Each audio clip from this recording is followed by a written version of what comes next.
dampak negatif yang ditimbulkan dari ketidakberpihakan kita terhadap sustainability itu semakin besar. Banjir di mana-mana. Yang dulunya tidak banjir sekarang menjadi banjir. Itu contoh yang paling sederhana.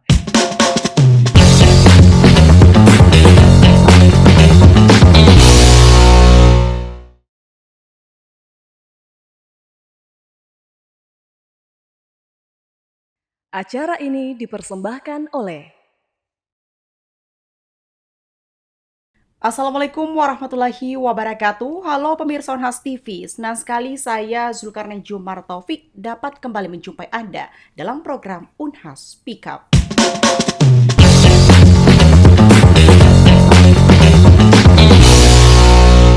Pemirsa, dunia sudah berubah dan perubahan itu telah mengetuk pintu negeri ini. Di tengah krisis iklim global, Indonesia memiliki potensi yang besar untuk menjadi pionir dalam ekonomi hijau. Sebagaimana dengan targetnya untuk menuju Indonesia Emas 2045 adalah mencapai pertumbuhan ekonomi sebesar 6 hingga 7%. Namun untuk mencapai ini, Indonesia tidak hanya bisa mengacu pada brown economy saja, namun juga harus mulai membangun green economy atau ekonomi hijau. Penerapan ekonomi hijau sendiri ini sebenarnya tidak hanya untuk menjaga lingkungan, tapi juga menciptakan peluang kerja, membuka lapangan pekerjaan, hingga masa depan yang berkelanjutan. Namun satu pertanyaan yang kerap muncul bahwa sudah sejauh mana komitmen kita? Terlihat cukup menarik, kali ini kita akan membahas ini secara bersama dengan Wakil Dekan Bidang Akademik dan Kemahasiswaan dan juga merupakan salah satu guru besar Fakultas Ekonomi dan Bisnis Universitas Hasanuddin. Telah bergabung di sisi kanan saya ada Profesor Mursalim Nohong, SEMS ICWM. Baik, selamat sore Prof. Selamat sore. Assalamualaikum warahmatullahi wabarakatuh. Baik, gimana perjalanan ke Unhas? Ini merupakan pertama kali ya berkunjung ke Unhas TV atau bagaimana, Prof? Iya, ini yang pertama kali. Oke. Baik, sebelum kita berbicara soal ekonomi hijau, ini mungkin agak supaya pembahasan kita lebih share ini, bagusnya kita panggil Prof aja atau Bapak nih, Prof? Ya, terserah. Oke, terserah ya. Oke. Baik, sebelum kita masuk di ekonomi hijau, ini Profesor Mursalim ini salah satu guru besar yang mendalami ekonomi hijau atau spesifiknya itu adalah Green Financial Management. Mungkin ada cerita singkat yang menjadi hal unik di balik itu, Prof. Baik. Yang menjadi dasar kenapa kemudian saya tertarik untuk mendalami tentang Green Financial Management itu adalah bahwa saat ini dunia itu sudah beralih untuk kemudian berbicara tentang aspek keberlanjutan atau sustainability, dan hampir seluruhnya kemudian organisasi kemudian akademis juga untuk berbicara tentang keberlanjutan tersebut, dan saya kira dunia usaha juga menuju ke sana, dan itu menjadi salah satu kenapa kemudian saya mencoba untuk mendalami bidang ini, karena ini memang lagi menarik dan kemudian punya tantangan yang besar. Dan itu memang penting ya untuk kedepannya menuju Indonesia Emas khususnya? Kalau persoalan penting untuk bisa sampai ke 2045, Indonesia ini membutuhkan yang namanya sustainability, membutuhkan namanya keberlanjutan agar supaya jembatan untuk menuju dan mewujudkan 2045 itu akan semakin mudah dan mulus untuk kita lewati. Karena kalau berbicara tentang hal ini, kita berbicara tentang program kegiatan yang hanya berorientasi pada tahunan dan tidak bersifat sustainable, maka itu artinya kita memotong ada era yang kemudian yang punya peran strategi sesungguhnya yang kita hilangkan untuk menuju ke 2045. Oke. Dari Green Financial tadi, sebelum kita lanjut lebih dalam, mungkin pemirsa Unhas TV ada yang bertanya-tanya, itu sebenarnya konsepnya gimana sih Green Financial itu, Prof? Baik.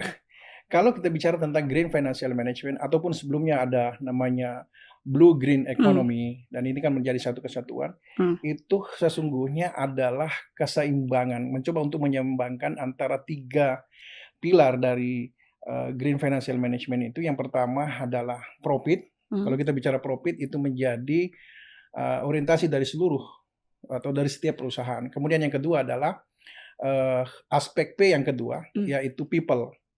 Artinya ketika bisnis atau perusahaan menjalankan bisnis prosesnya, maka dia tidak boleh mengabaikan kepentingan dari orang-orang yang berada di sekitarnya, termasuk yang ada di dalam satu perusahaan. Kemudian aspek yang ketiga itu adalah planet. perusahaan silakan berkreasi dengan bisnis proses yang ada, core bisnis yang mau dicapai, tetapi jangan sampai kemudian aktivitasnya itu menimbulkan negatif externality Hmm. terhadap lingkungan, merusak lingkungan. Padahal kita tahu bahwa kita hidup ini di dalam satu lingkungan Iya. yang tidak terlepas dengan masa yang akan datang. Jadi terdiri dari 3 pilar, 3 3 pilar itu profit, tadi. Mhm. kemudian tadi ada people dan People, juga kemudian planet. planet. Oke. Planet itu representasi dari lingkungan. Tapi untuk menerapkan daripada green financial juga ataupun ini ekonomi hijau, green economy terhadap suatu proyek khususnya di Indonesia itu apakah ada hal yang perlu untuk diperhatikan, Prof? Nah, untuk bisa mengimplementasikan dengan baik green financial management ini atau misalnya green economy, blue green economy ini, maka tentu ada beberapa pemangku kepentingan. Salah satu di antaranya adalah pelaku bisnis itu sendiri untuk kemudian mengubah mindset mereka di dalam menjalankan bisnis prosesnya. Kemudian yang kedua tentunya adalah masyarakat sekitarnya, dan yang ketiga itu adalah pemerintah. Pemerintah kita tahu sama bahwa pemerintah itu punya kewenangan untuk menetapkan atau membangun satu regulasi sehingga kemudian seluruh stakeholder itu kemudian bisa mengambil peran secara proporsional dalam mewujudkan green financial atau green economy. Berarti ketiga elemen ini tuh sangat penting gitu. Kalau Ya. misalnya satu di antaranya mereka hilang itu bagaimana, Prof? Kalau karena namanya adalah keseimbangan, Iya. jadi kalau ada satu pihak atau ada satu pilar yang tidak jalan, maka bisa dipastikan efektivitas dari implementasi green financial management itu tidak akan bisa berjalan dengan baik. Oke. Tapi berhubungan dengan green economy, nah ini memang Indonesia juga pemerintah Indonesia ikut mendorong hal ini, Prof. Tapi apalagi kita lihat pembangunan berkelanjutan di Indonesia itu sekarang sudah banyak. Nah, dari kacamata Prof sendiri ini melihat apakah ada proyek pemerintah yang memang ini sudah sesuai atau menerapin konsep dari green economy? Baik, kalau di Indonesia dalam beberapa tahun terakhir ini memang sudah mendorong agar supaya seluruh pelaku bisnis, misalnya kalau kita bicara tentang bisnis, seluruh pelaku bisnis itu kemudian mengimplementasikan praktek-praktek green financial management. Satu contohnya adalah bahwa perusahaan-perusahaan bereputasi, satu contoh adalah perusahaan yang listing di Bursa Efek, maka itu ada kewajiban untuk menyusun satu laporan yang disebut dengan sustainability reporting. Nah, sustainability reporting ini adalah laporan yang mengcover seluruh aktivitas perusahaan yang menunjukkan bahwa mereka itu punya keberpihakan terhadap keberlanjutan, dalam hal ini adalah keberpihakan terhadap sustainability dari environment, kemudian people dan profit itu tadi. Dan memang ke depannya juga ketika ini mau diimplementasikan, maka tidak mau pemerintah harus mendesain sedemikian rupa satu regulasi agar supaya juga masyarakat di sekitar kita itu juga ikut berkontribusi terhadap implementasi dari ini. Nah, kalau berbicara tentang proyek-proyek di Indonesia atau misalnya katakanlah misalnya saat ini yang lagi tren itu adalah proyek strategis nasional, maka sebuah bisnis atau sebuah aktivitas yang akan dijalankan itu kan harus diawali dengan namanya analisis dampak lingkungan. Nah, kalau ada pekerjaan, ada proyek, apalagi proyek yang besar, tidak dilengkapi dengan dokumen ini, selain dia melanggar, itu juga menunjukkan bahwa mereka tidak care terhadap sustainability tadi. Berarti sudah ada ya, Prof, proyek pemerintah Indonesia yang memang bisa dikatakan berhasil dalam penerapan green economy, dan memang masih ada juga yang perlu diimprove.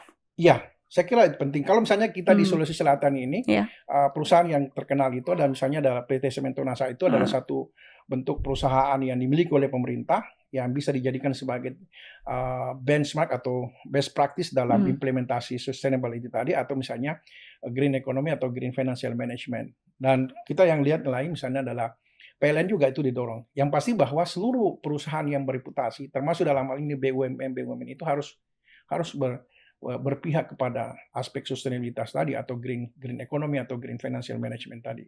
Karena memang ini punya dampak yang cukup besar ya. Iya, kalau kita masih mau melihat hari esok ada, maka kita harus mengimplementasikan green economy atau green financial management. Karena itu punya dampak yang besar. Jangan kita melihat bahwa investasi yang kita keluarkan hari memang biayanya besar. Kalau kita mengatakan bahwa untuk mengimplementasikan itu biaya yang besar, tetapi yang harus kita lihat bahwa kita masih mau melihat Indonesia ini ada betul-betul di 2045 dan bahkan bukan hanya situ, lebih dari itu. Ya.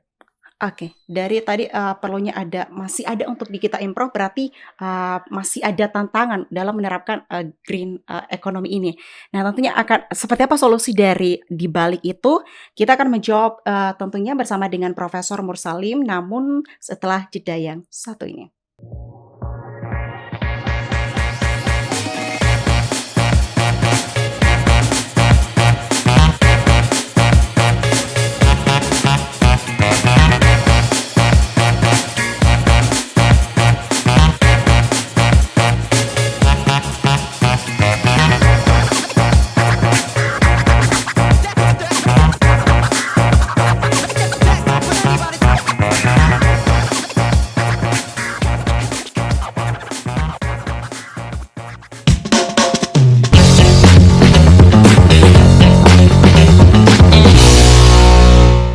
Baik, pemirsa Unhas TV masih bersama saya Zulkarnain Jumar Taufik dalam program Unhas Speak Up. Tentunya bersama narasumber kita ada Profesor Mursalim Nohong, SEMSI CWM.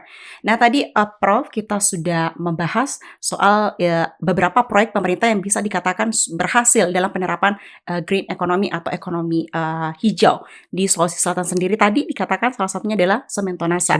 Nah, tentunya ini masih belum semua proyek pemerintah di Indonesia bisa dikatakan berhasil.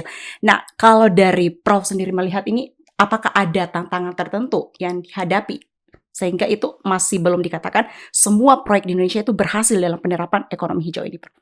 Baik, tantangan terbesar sebenarnya adalah karena ini kan harus melakukan perubahan yang signifikan di internal perusahaan, sehingga dengan demikian membutuhkan dana yang cukup besar. Katakanlah misalnya, ketika perusahaan belum menerapkan green financial management atau misalnya green economy, maka bisa saja misalnya mereka banyak menggunakan unsur-unsur yang plastik, sehingga dan mereka sudah beroperasi puluhan tahun, sehingga kemudian ada perubahan yang sangat signifikan, maka mau tidak mau mereka harus mereinvest agar supaya sumber daya yang dimiliki itu bisa mendukung terbentuknya satu bisnis proses yang berorientasi kepada green economy atau green financial management tadi.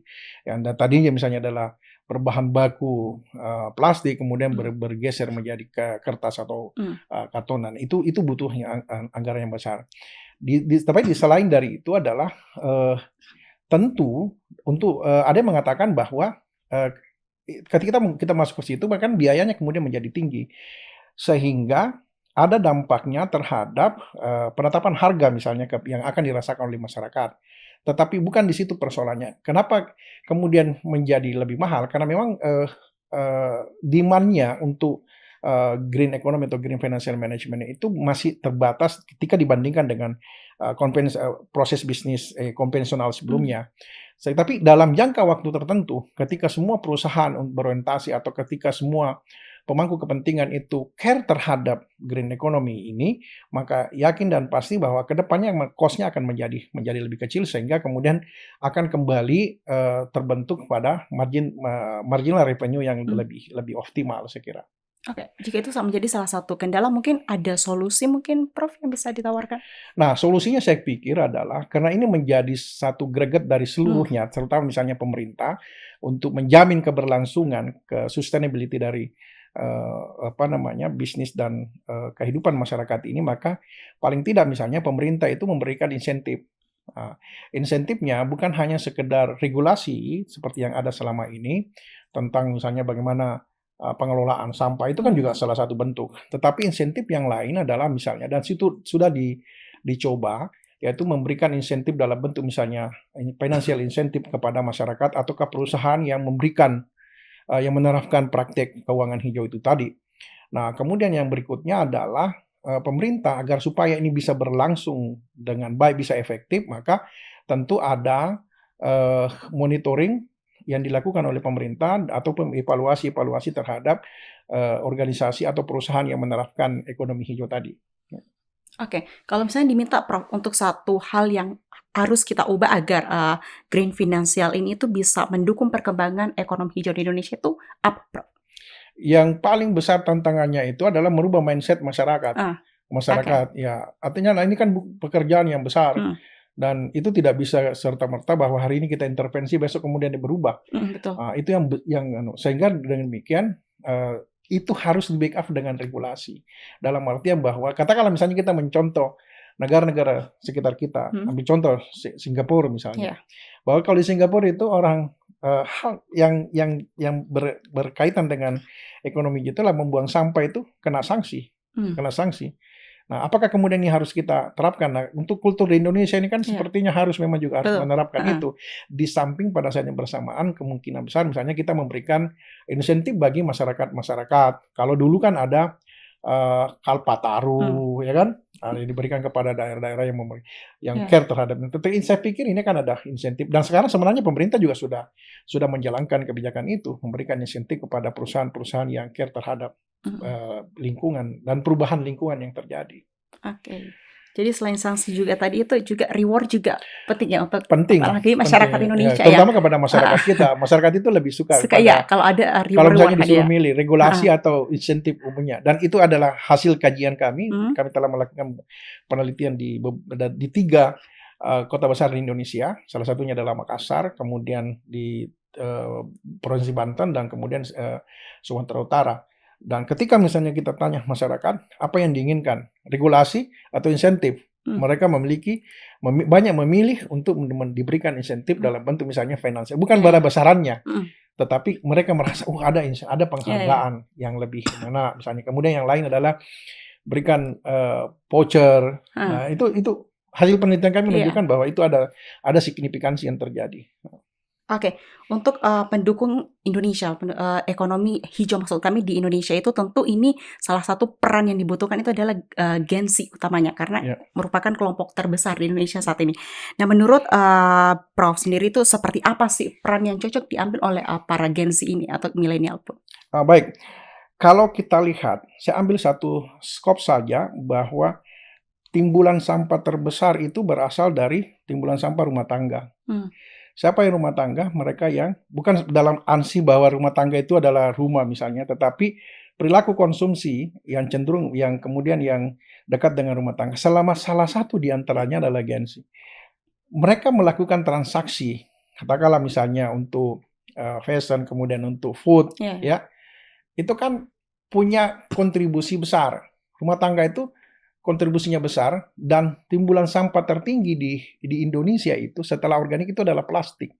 Nah, coba kita lihat hampir seluruh interaksi Gen Z itu berinteraksi dengan dunia ini tadi. Mau pesan apa? Mungkin yang menarik itu adalah ketika pesan misalnya food makanan, ya mungkin tempatnya itu terbuat dari kertas atau karton kan, tapi pembungkusnya itu adalah plastik juga. Sehingga dengan demikian saya pikir ya Gen Z juga itu punya peran yang signifikan, punya peran yang strategis, karena kalau kita lihat sekarang ini kan proporsi populasi itu kan banyak di situ. Dan saya kira kampus itu adalah menjadi salah satu tempat untuk memulai, untuk force bagaimana kemudian keberpihakan kita terhadap keberlanjutan ini tadi. Oke. Bagaimana dengan aksi-aksi sosial kecil, apalagi dengan hadirnya media sosial yang mungkin itu menjadi wadah penopang, menjadi contoh untuk mendorong sesama Gen Z, ayo kita bergerak gitu. Misalnya ambil contohnya di Pandawara itu yang mungkin mereka itu mensupport anak-anak untuk membersihkan lingkungan itu. Itu gimana, Prof? Nah, benar. Ini satu contoh yang bagus, artinya harus diikuti oleh Gen Z yang lain ya. Jangan cuma itu tadi. Nah, katakanlah misalnya di Makassar, banyak juga sih di Makassar ini banyak yang melakukan hal yang sama, tetapi kemudian meskipun itu kurang terekspos, karena kita harus melihat bahwa mereka itu kerja dengan ikhlas, tidak perlu ditahu banyak orang. Tetapi gerakan-gerakan seperti ini harusnya dikembangkan sedemikian rupa agar supaya semakin banyak grup-grup yang bergerak di bidang yang seperti ini. Betul. Jadi banyak sebenarnya contoh yang harus diambil ataupun peran daripada Gen Z ini ya, Prof. Ya kalau saya jangan menunggu dikasih peran, tapi kita harus tampil mengambil peran untuk kemudian ini ya, untuk bisa bergerak bersama. Kan saya pikir kan kalau kita bergerak bersama, persoalan yang besar pun kita bisa selesaikan dengan baik. Dan ingat bahwa sampah itu akan menjadi menjadi permasalahan selain permasalahan di masa yang akan datang, selain dari kemacetan lalu lintas. Nah, kalau kita lihat dari sekian banyak timbulan sampah, baru sekitar 65% sampah itu diolah. Pertanyaannya, yang 35% ini itu kemana? Berarti kan inilah yang menyebabkan, ya itu bisa menyebabkan saluran drainase tersumbat, kemudian dampak berikutnya adalah potensi terjadinya genangan air ya atau banjir di beberapa tempat. Nah, sehingga hal yang kecil sebenarnya dengan tidak membuang sampah pada bukan tempatnya, saya pikir itu adalah satu langkah yang sangat sangat baik. Oke, cukup menarik tapi karena keterbatasan waktu ya, Prof. Terakhir ini mungkin kalau misalnya Prof diberikan untuk kesempatan untuk memprediksi 5 tahun ke depan itu bagaimana sih perkembangan ekonomi hijau di Indonesia, dan juga mungkin ada pesan untuk masyarakat yang masih melek pada ekonomi hijau dan juga green finansial, Prof. Kalau kita lihat bahwa gerakan ini atau misalnya kesadaran terhadap ini akan semakin tinggi. Kenapa? Karena keberpihakan terhadap sustainability itu menjadi salah satu indikator terutama bagi perusahaan-perusahaan yang bereputasi dunia. Katakanlah misalnya kenapa kemudian muncul Tesla, ya kan? Kalau kita lihat datanya, Tesla itu mampu mengalahkan General Motor, padahal dia perusahaan yang baru. Kenapa? Karena masyarakat investor itu melihat bahwa perusahaan-perusahaan yang care terhadap keberlanjutan itu adalah perusahaan yang punya posisi di masa yang akan datang. Jadi 5 tahun yang akan datang pertumbuhannya akan semakin tinggi. Apalagi pada saat yang bersamaan supply untuk energi kita ini itu akan semakin berkurang, sehingga kita akan mencari substitusinya, salah satunya di antara itu. Nah, apa yang harus kita lakukan? Saya pikir mari kita memposisikan diri kita, mengambil peran dengan proporsional, saya kira sesuai dengan di mana kita berada. Mari kita menjaga lingkungan kita agar supaya 3 pilar tadi itu bisa terpenuhi. Walaupun misalnya kita bukan berada pada posisi profit, tapi people dan planet harus kita jaga secara bersama. Oke, artinya optimis ya untuk Indonesia dalam ekonomi hijau dengan menyadari perannya kita masing-masing tanpa harus diperintahkan bahwa ini peran kamu loh. Seperti itu ya, Prof. Ya, saya sangat optimis kalau kita lihat tren datanya ya. Tren datanya, apalagi hal yang lainnya adalah dampak negatif yang ditimbulkan dari ketidakberpihakan kita terhadap sustainability itu semakin besar. Banjir di mana-mana, yang dulunya tidak banjir sekarang menjadi banjir. Itu contoh yang paling sederhana.